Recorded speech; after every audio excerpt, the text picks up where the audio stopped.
Although this is a little extra screencast regarding seating. I thought I'd do an extra one here with some real world examples of how to use the seating tool in the studio. So I've opened up the Chandler studio file, and I've got rid of the things I didn't want to see. So when you open it, you probably have LX, catwalk structure and things like that. So within the layers visualization navigation palette there, I'm going to get rid of the things that I don't want to see. Be careful though, don't get rid of the permanent seating bank or this little box at the front. The little white box there donates the space that row A takes up when the seating bank's backed away, so it's important that you leave that out. So yeah, so I've just done a really simple 4 steel decks, so those are just rectangles at 1220 by 2440 by 1220. Just placed around the venue to denote the seating kind of area, and what I want to use the seating tool is to find out how many seats I can get into the venue. So by using the seating tool as I did in the previous screencast, we can go into the settings and define things here, but I will get that screen after I've drawn the rectangle anyway, so I may as well just go ahead and draw the rectangle. So that's the rectangle defined. The next click that I didn't explain in the last screencast, so I'm going to click on the front of the seating bank and then point the audience or point the seats at the performance space. Here we could have gone into the preferences earlier on, but here I can define the seat spacing. So I've said 25mm spacing between the arms of the chairs, so there's a little bit of gap there. Row spacing will only matter if there's more than one row, and then how that's defined back leg to front leg. Center out, I want to center my seats on the seating from the center, and then I want to go bottom to top, meaning that the seats will sit at the back of the steel deck and leave a little bit of room for legroom.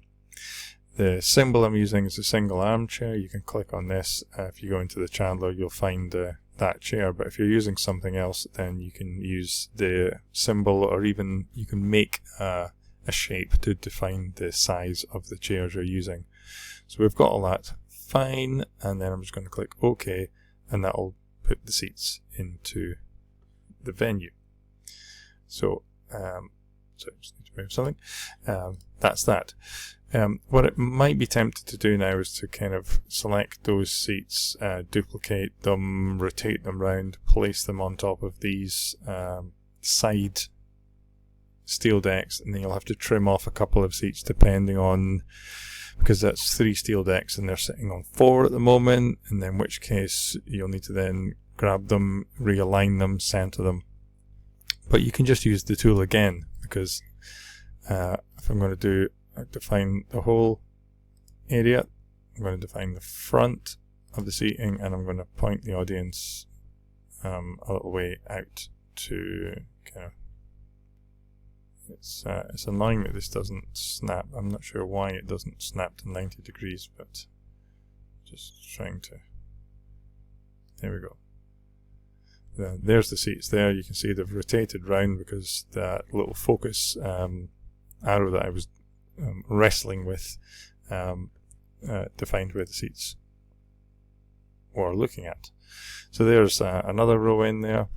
And just for an example, this one here, say I wanted 2 rows, I'm going to here, so I'm going to have some seats on the steel deck that's maybe raised up a little bit, and another row down behind. I don't need to change these here. All I'm going to do when I draw the rectangle is I'm going to say I'm going to want the 3 steel decks and a bit of space at the front. I'm going to do the same thing again. I'm going to go to the front, and then I'm going to just make sure the audience are looking in that direction. Because of our 600 spacing, it's got 2 rows now, and OK, and they'll give you your available seats. You might have a little bit of tinkering to do here to kind of nudge them forward. I just did an arbitrary box there, but it's pretty damn close.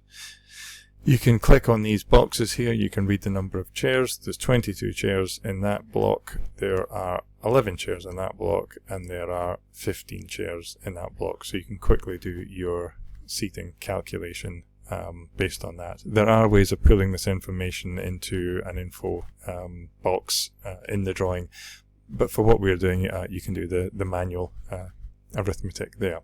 So hopefully that lets you see how to plan seats in the venue based on available space. I hope that was useful. Thanks for watching.